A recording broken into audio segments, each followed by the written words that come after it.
para ser buen periodista deportivo tienes que ser buen periodista en general. Y eso implica, quieras o no, involucrarte en causas sociales, saber qué ocurre con tu país y saber qué problemáticas están al fin y al cabo adoleciendo a tu región, porque el fútbol es una forma de desarrollo social.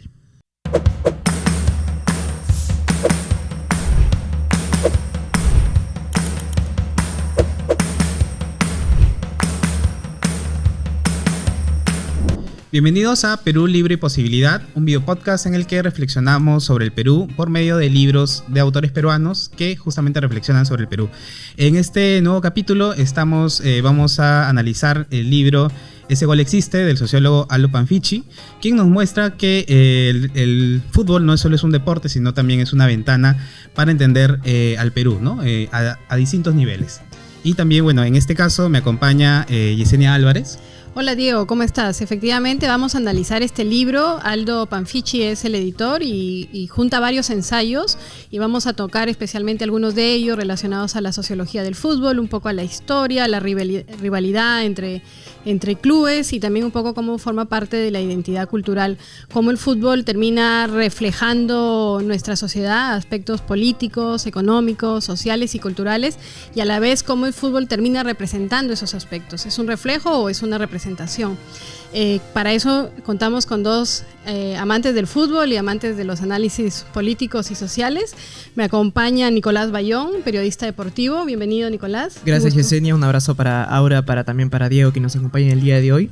En verdad, el fútbol se define, como lo dice el propio Panfichi, como un fenómeno sociológico extraordinario, y en verdad creo que no existe mejor combinación de términos para ello, sobre todo el fútbol nacional, que en balance al avance también, valga la redundancia, de la sociedad, de la historia, cómo va cambiando la política peruana, uno se va dando cuenta de que el fútbol termina volviéndose más un motivo de confraternidad a convertirse en una competencia y todo lo que ello conlleva. Yo creo que vamos a tener una vasta conversación para tocar los temas sociales, políticos que rodean al fútbol y creo al deporte peruano en general.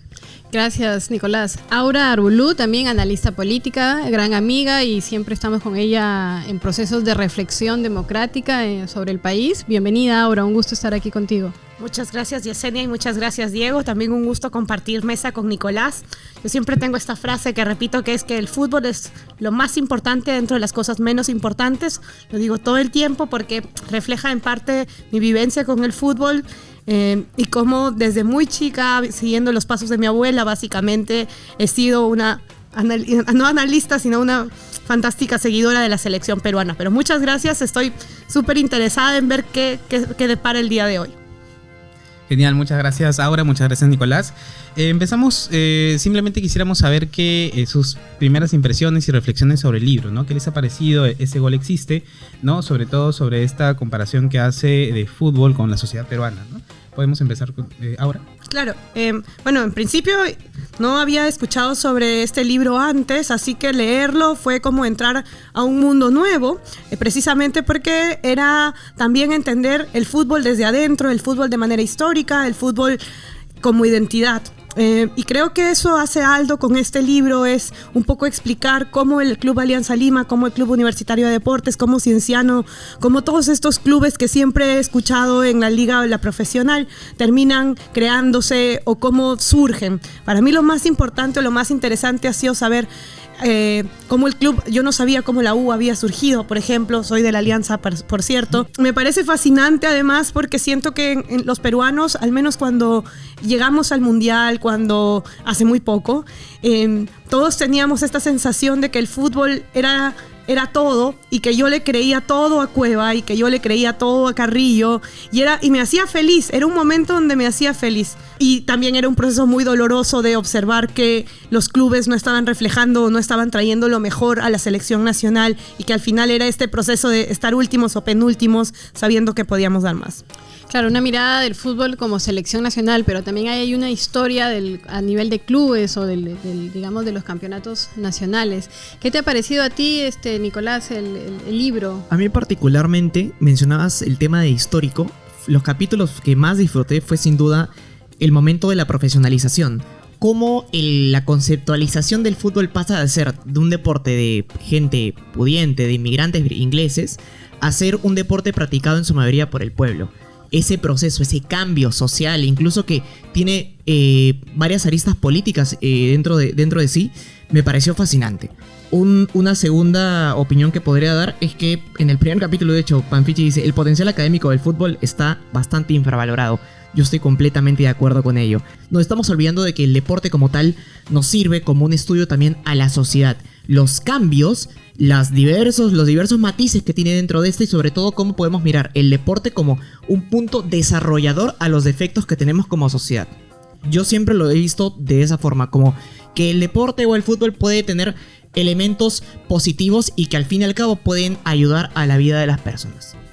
Ahora, ¿y tú también lo ves al fútbol como una herramienta con la cual se puede analizar la identidad? Lo has mencionado, esta cercanía, la familia, lo has mencionado también el tema de verlo como selección, el tema de la identidad con los clubes. Entonces, ¿ves al fútbol como una herramienta para analizar el Perú? Sí, creo que el Perú y algunos otros pocos países pueden ser analizados desde el fútbol, porque es algo que comparten de manera global personas de clases altas, medias y bajas de la sociedad, se podría decir. No importa la clase económica o social a la que pertenezcas, y es esta sensación fascinante también de entender cómo algunas cuestiones, y creo que tiene que ver mucho con la libertad y con la planificación. Tú tienes una planificación para algo, pero espontáneamente termina convirtiéndose en algo diferente y a la vez maravilloso, pero también peligroso, ¿no? Porque el fútbol ha traído, como dice Nicolás, cosas buenas, pero también ha traído cosas malas, ha traído elementos de violencia que están presentes, y yo creo que ha alejado este componente de familia o de comunidad de los estadios. Hoy creo que lo está retomando a través de estrategias de marketing muy grandes por parte de clubes, pero aún así como que las barras alejaron totalmente a la familia. ¿Hubo algún tiempo en que era algo de comunidad, de familia? Ustedes que son yo voy al estadio desde que tengo 7 años, y en su momento, desde que tengo uso de razón, siempre las palabras de mi padre fue: tenemos cuidado. Mi abuela solía apoyar al Club 7 de Enero en Chiclayo. Entonces, ella iba con su matraca e iban todos los del barrio en ese momento, y tenían una comunidad que se protegían los unos a los otros. Y creo que es muy inusual, porque mi abuela, en general, yo creo que las mujeres no han sido muy cercanas, pero ella es una fan acérrima de Messi. Entonces es como estas cuestiones donde antes yo siento que la comunidad sí estaba más presente. Yo siento que eso tal vez habría sido diferente fuera de Lima, no sé. Me interesa mucho ver que empezando el libro habla sobre cómo esta separación de seguir el fútbol y de que haya un periodismo que analice otros temas, que ya lo habías adelantado un poquito, ¿no? Entonces, un periodismo divorciado de análisis un poco más sociales sobre el fútbol. Tú como periodista, y tú también ahora como analista política y también como fan, así, con esa pasión que tienes, ¿cómo encuentran el periodismo del que habla este libro, que es del 2008, luego tiene una edición más del 2016? ¿Sigue siendo así de escaso o ha mejorado el periodismo en el cual uno puede nutrirse sobre el fútbol, tal como habla este libro, tal como plantea este libro? Yo considero que, al menos en lo que supone a años anteriores, hemos mejorado mucho. Tal vez hemos perdido un poco la capacidad de ser narrativos, de poder romantizar un poco más el deporte, pero hemos ganado recursos. El comentarista ahora tiene más posibilidades de análisis dentro de lo que es, por ejemplo, una transmisión televisiva. Lo que sí, yo no debato, se lo comentaba Diego, para ser buen periodista deportivo tienes que ser buen periodista en general, y eso implica, quieras o no, involucrarte en causas sociales, saber qué ocurre con tu país y saber qué problemáticas están al fin y al cabo adoleciendo a tu región, porque el fútbol es una forma de desarrollo social. Bueno, hace poco justo leí un artículo no era Atlantic, tengo que revisar, pero analizaba los periodistas deportivos en 4 países, uno Inglaterra, otro Alemania, otro Estados Unidos y otro Brasil. Y decía cómo el periodismo deportivo terminaba reflejando los países en los que se efectuaba. Entonces, en Estados Unidos era como mucho de estadísticas, sabes que ahí es mucho de ser eficiente, empezó también con el béisbol. En Inglaterra, históricamente, a ver, en Inglaterra se creó el fútbol básicamente, entonces era un periodismo deportivo que reflejaba la pasión, pero también con un análisis muy contundente sobre la data de los futbolistas, entre otros. Y luego estaba el periodismo en Alemania, el periodismo deportivo en Alemania, que a mí me resulta muy curioso. A mí me encanta. Porque cuando tú escuchas, y esto es algo que a mí me llama mucho la atención del periodismo deportivo en Alemania, cuando tú escuchas un partido en Alemania, nadie está comentando que alguien tiene la pelota, que se hizo el gol por 3 segundos, que los comentarios son, bueno, la tiene Toni Kroos. Toni Kroos posiblemente ha sido el mejor jugador del Real Madrid durante la última temporada. Toni Kroos históricamente ha ganado tal premio, bla, bla, bla, bla. Se acabó. Y luego es solamente es solamente ver fútbol. Y entonces cuando yo llegué, la primera vez que vi un partido de fútbol ahí, era como, ¿dónde está? Como la tiene Cueva, la tiene, le dio paz, no sé. Y yo estaba sorprendida. Y como cuando no celebran los goles cuando alguien hace un gol. Entonces, pero después en este mismo artículo, y volviendo al artículo, en Brasil, en cambio, hay mucha pasión para celebrar los goles. Y el artículo reflejaba precisamente, y yo creo que eso se compara mucho con el periodismo deportivo en Perú y con Daniel Peredo, y cómo siguen la memoria colectiva de cómo somos nosotros como sociedad. Yo recuerdo que en la universidad que hablaban de la crónica periodística por excelencia era la crónica justamente deportiva, ¿no? El fútbol. Entonces por ahí, ahora tú comentando el tema de en Alemania, cómo escuchas, creo que aquí, digamos, tiene su propia riqueza el cómo narrar, ¿no? El fútbol y dar detalle, por ejemplo, en la radio, entiendo que esto además se transmite mucho más, ¿no? Todo el tema de poder contarte poco a poco cómo se está desarrollando un partido de fútbol, ¿no?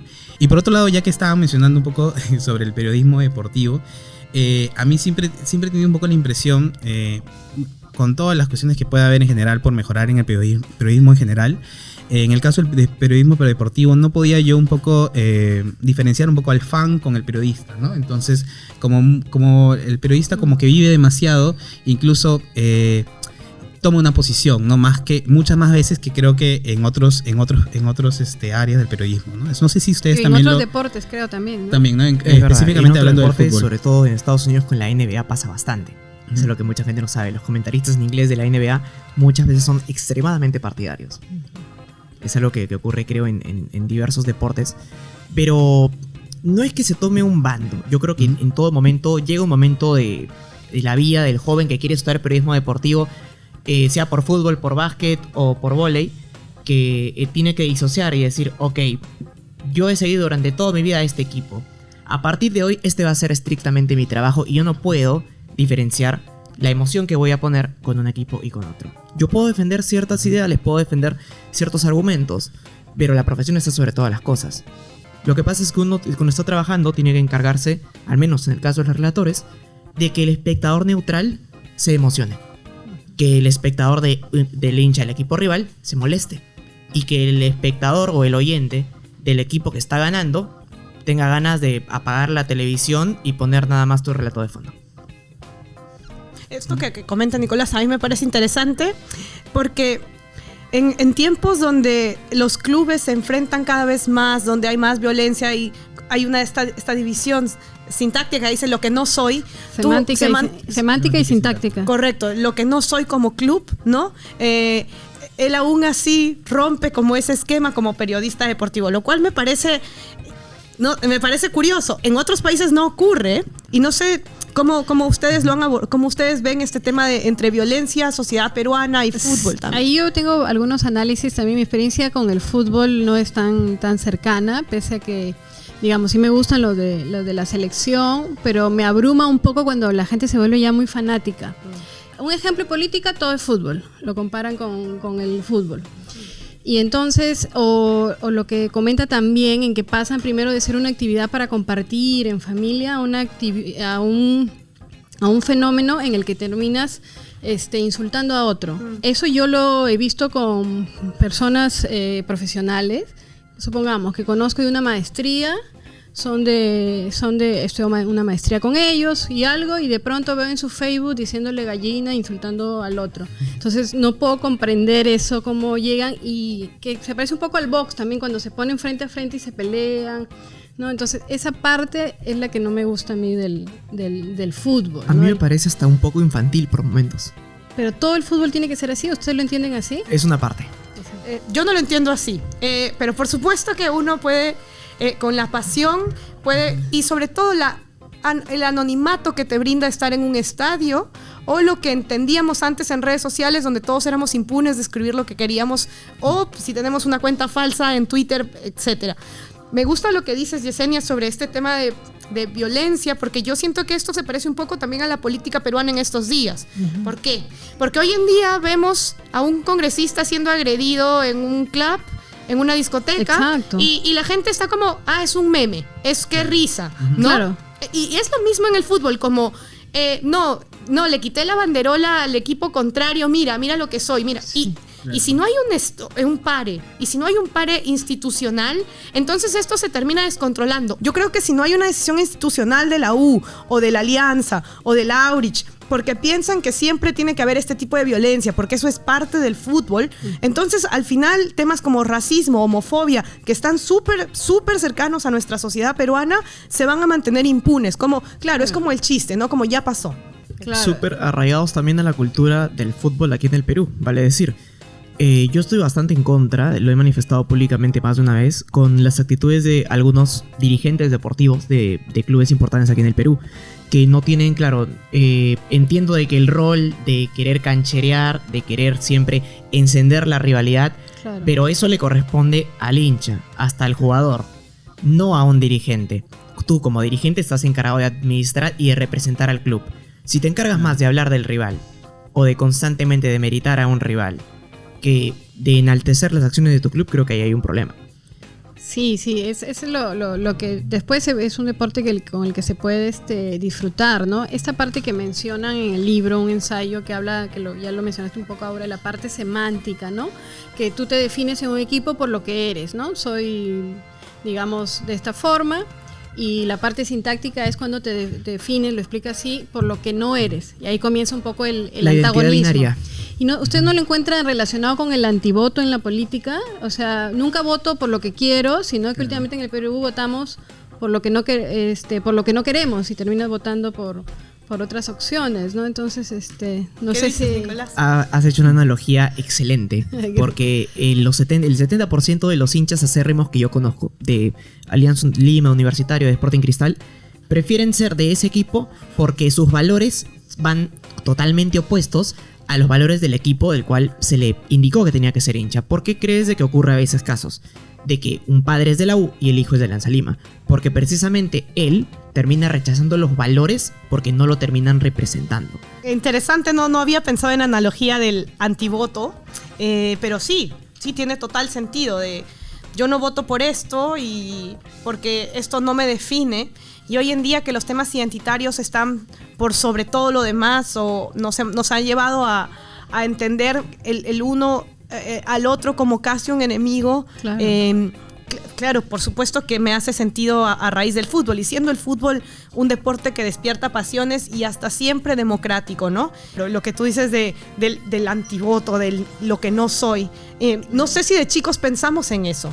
Yo creo que al final hay algo que me parece interesante cuando es la formación de las pandillas que llegan, o de las barras bravas, es como llegan a sentirse parte de una comunidad, pero muchas veces es como la primera vez que forman parte de una comunidad. Entonces, claro, pero si formas parte, o sea, todos queremos identidad y pertenencia, sobre todo cuando estamos chicos o creciendo, pero en el fútbol es como identidad y pertenencia en contra de otros, que funciona también con los partidos, funciona también con los conciertos, pero digamos no hay ese nivel de agresividad en otras áreas, podríamos decir, que no sea el fútbol, ¿no? Me parece que en el fútbol sí se tienen que insultar como en el box, ¿no? No, claro. Sí, también quería justamente comentar, encontré creo la cita perfecta para definir lo que estábamos conversando. Dice: los amigos enemigos no se diferencian por condición económica o color de piel, sino por la aceptación o el rechazo de los significados que encarna cada una de estas identidades colectivas. Las barras bravas terminan siendo identidades colectivas. Claro, y ahora eso también, o sea, no solo se traslada a la política en el tema del voto y antivoto, sino también en el gobierno, ¿no? Porque ahora, o las acciones que hay, porque ahora, digamos, mucha gente apoya o no, a veces medidas o ciertas políticas, en tanto que los contrarios, los izquierdistas, los progresistas o la derecha, le vamos a sacar lágrimas a la... Es una frase que se usa, ¿no? Que por las lágrimas... Caviar, lágrimas. Caviar y eso. Entonces, uno está... Lágrimas de progre. O sea, celebra una medida, no tanto por si sea buena o no, o tanto esté de acuerdo, sino en tanto que finalmente a un grupo no le va a beneficiar o le va a perjudicar, ¿no? Le va a malograr el día. Le va a perjudicar, claro. Entonces, es como bastante infantil, bastante rivalidad, sí, bastante... sí, digamos... como una pelea de chiquillos, en verdad, ¿no? Y creo que la política en general, y de hecho lo vemos en los mismos políticos, ¿no? Y algunos políticos que a veces han sido rechazados también tienen esas actitudes. Y al final va bajando la calidad, ¿no? En general de discusión y en general de convivencia, ¿no? Sí, ahí hay una parte en que habla que el fútbol está identificado con sentimientos primarios, ¿no? Correcto. Con bastante instintivo, ¿no? Sí, ¿no? Entonces, y ha pasado a todos, es decir, no sé, algunas veces uno dice como de manera muy reaccionaria, como sin pensarlo, como, me alegro por tal cuestión, y luego es como, ¿qué me está pasando, no?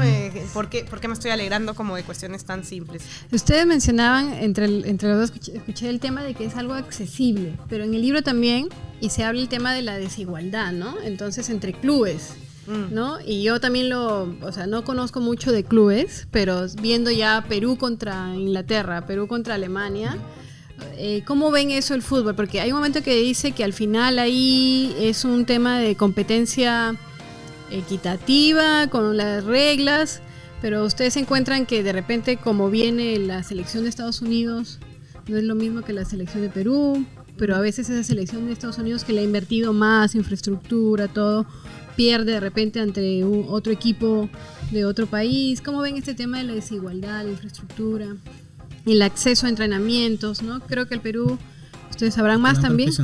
Van profesionalizando. ¿Y cómo le fue mejor? Creo a Perú, cuando nos iba bien con Gareca, había un tema de psicólogos ahí también, ¿no? Habían trabajando la mente, ¿no? ¿Cómo ven ese tema de igualdad, desigualdad?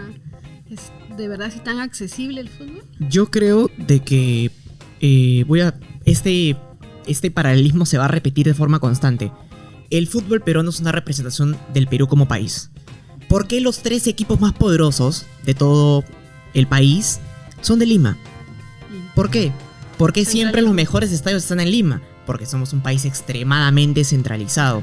Y recién los 2 equipos de provincias que se han puesto las pilas en el tema de formación son Melgar y Cienciano, que son precisamente de las 2 ciudades más grandes de la sierra del país. Trujillo, perdió el fútbol profesional este año, ya que Manucci y UCB descendieron, pero creo que también cuenta con el tercer estadio más grande, el cuarto estadio más grande del país, que es el Mansiche. No me parece una coincidencia de que justamente los focos poblacionales más grandes, los focos económicos sean los que terminan llevándose el mayor desarrollo en el ámbito deportivo también. Siempre hablamos nosotros de cómo se perdió Manco, que cómo se perdió tal cual. Tantos jugadores de fútbol peruano se han perdido y se pierden precisamente porque cuando llegan primero, muchos no llegan, ¿no? Están en divisiones menores. Si su mamá no pudo acompañarlo a llegar, no llegó. El caso de Di María, a mí me parece, no sé si conocen el caso del Fideo. Entonces, ese es un caso central. Y creo que en América Latina eso es uno de nuestros principales males. Es decir, y los clubes de fútbol en Perú, si tú no estás en un club grande, como dice, es difícil que tengas infraestructura. Quiero darte un ejemplo. Si no estás en un club grande, tus chances de llegar a ser un futbolista deportivo son mínimas. Tienes que tener mucha suerte. En cambio, en Europa, en Alemania hubo un programa deportivo donde los ojeadores fueron a ver a nivel país quiénes necesitan tal o cual cuestión. Ok, hay que apoyarlo. Me parece que Mesut Özil fue uno de los resultados de ese programa deportivo de política pública por parte de Alemania. A lo que voy es que no es igual, podemos ser los mejores regateadores del mundo, pero creo que en otros países tienen más esta identidad de universitario de deportes física y eso termina ganándonos, porque a la larga es así. Que en general también es el tema de méritos, ¿no? El de cómo está para que tú puedas llegar a desarrollar tu talento, ¿no? A Correcto. Potenciar como sociedad, como país, potenciamos el talento, por ejemplo, en el fútbol. O sea, me está diciendo que no, tampoco como pasa en otras carreras, como pasa en otras áreas, en el fútbol tampoco. Si alguien es muy bueno y tú lo ves por ahí, no hay posibilidad que llegue. Correcto, y aparte de eso, Perú a nivel global no es una cantera de futbolistas. Tú ves un agente deportivo en España, ve a un jugador peruano, a un jugador argentino y un jugador brasileño. El jugador peruano puede ser 15 veces mejor, pero porque no hay cantera de futbolistas peruanos, se van por los argentinos, se van por el futbolista argentino promedio solamente por un tema de nacionalidad. Entonces ya está. ¿Cantera te refieres a semilleros? Sí, o claro, procesos. Donde salen los jóvenes. Correcto. O procesos. Correcto. Entonces, incluso, o sea, yo digo, el fútbol es un deporte accesible, por supuesto, pero es solo en su primera etapa. Pero luego hay canteras. Pero incluso la nacionalidad juega un rol fundamental para el desarrollo deportivo. Yo no quiero extenderme mucho, pero solo lo último. Cuando Perú ganó el Mundial, no, él ganó, cuando Perú, perdón, esto soy yo siendo delusional. Cuando Perú clasificó al Mundial y cuando Perú jugó con Dinamarca, Francia, yo decía, después de este Mundial, a todos se los van a llevar a equipos buenos. ¿Sabes? Yo dije, todos van a ir a un equipo de España. Creo que todos pensamos eso porque la performance fue excelente. Correcto. ¿Y qué fue? Gestión, ¿no? O sea, procesos. Yo creo que es un tema de procesos. Pero hay un sistema. Lo que tú dices, ¿no? Hay un sistema. ¿Eres futbolista peruano? Ok, fuiste una vez al Mundial. Ya está. No es como que te vi de nuevo. Pero yo eso estuve cuando no ganó. pasó.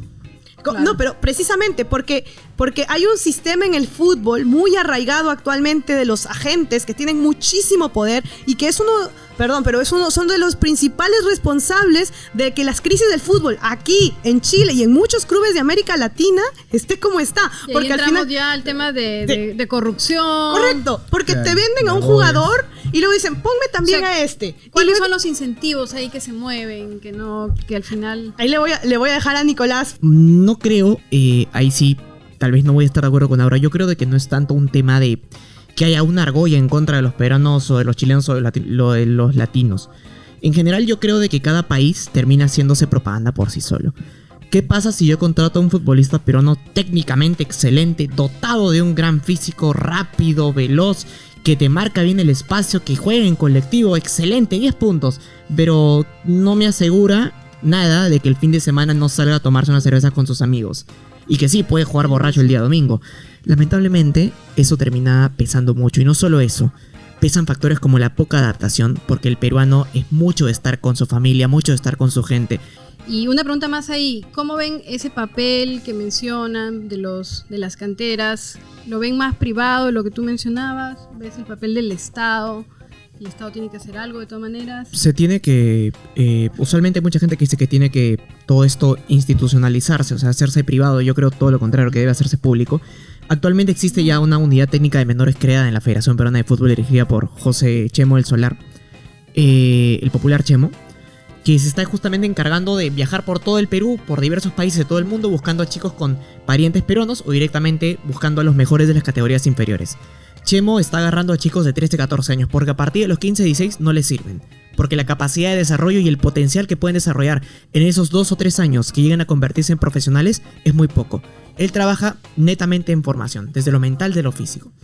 Es algo que recién ha comenzado a hacer la Federación Peruana de Fútbol, que es una entidad privada, pero que al fin y al cabo va de la mano con el IPD. Si me pides a mi opinión, ahora sí, recapitulando todo, yo creo que es un tema que debe hacerse estatal, debe hacerse descentralizado, porque al fin y al cabo...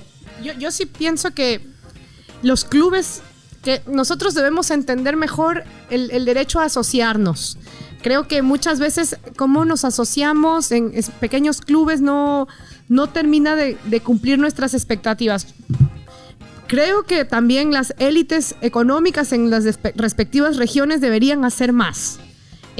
Por organizar mejores campeonatos, por no esperar al Estado, que tiene prioridades lamentablemente muy urgentes que atender en un país como el nuestro. Pero por supuesto que pienso que por una política pública clara también debe ir acompañada. Si vamos a tener una política pública clara, tiene que ir acompañada de dinero. No quiero un gran discurso diciéndome, o una gran norma diciéndome cómo vamos a solucionar el problema del Perú y el fútbol si no hay dinero que acompañe. Entonces, prefiero en ese sentido que vaya... ¿Dinero público o dinero privado? Público. Dinero, o sea, yo pienso que o tienes una política pública con mucho dinero en esto, que para mí no es una prioridad para el Perú en este momento. Y si no le pones dinero, entonces mejor no lo hagas, porque lo vas a hacer mal, vas a decepcionar a mucha gente. básicamente vas a romper un sueño de gente que tal vez creyó en la política pública, o empiezas llegando a los privados con clubes, con élites económicas en cada región, donde las regiones hay dinero. Lleguemos y organicemos un campeonato que valga la pena. Trabajemos en menores, o sea, lo que dice de Chemo del Solar, ¿no? Me parece súper bien. Finalmente, el libro El Gol Existe nos muestra cómo el deporte es un espejo de la sociedad peruana, ¿no? Y lo hemos estado justamente comentando en varios momentos de la discusión. Entonces, quería saber, ¿por qué recomendarían leer este libro? Y si de repente, específicamente, alguno de los ensayos que más les haya interesado y por qué también, ¿no? Ahora no sé si deseas. Sí, bueno, interesante la reflexión sobre el Perú a raíz del fútbol. Creo que es un campo realmente donde podríamos explorar más lo que somos y lo que queremos ser. Y agradezco mucho además haber leído autores peruanos, Aldo como editor, pero en general autores peruanos que han pensado el Perú desde el fútbol y lo encuentro valioso. Para mí ha sido gratificante, un ejercicio serio sobre el Perú desde el fútbol, tal vez muy diferente a los ensayos que se realizan desde un análisis estadístico, que también se hace mucho sobre el Perú, y creo que entender mejor las identidades de los clubes peruanos, a mí particularmente me ha ayudado a entender mejor, a entender mejor a nosotros mismos. Para mí me gustaron dos ensayos particularmente. Uno es Fútbol, Cultura e Identidad en el Perú, de David Good, y La violencia y agravio en el fútbol peruano, la animalización del rival, de Aldo Panfichi.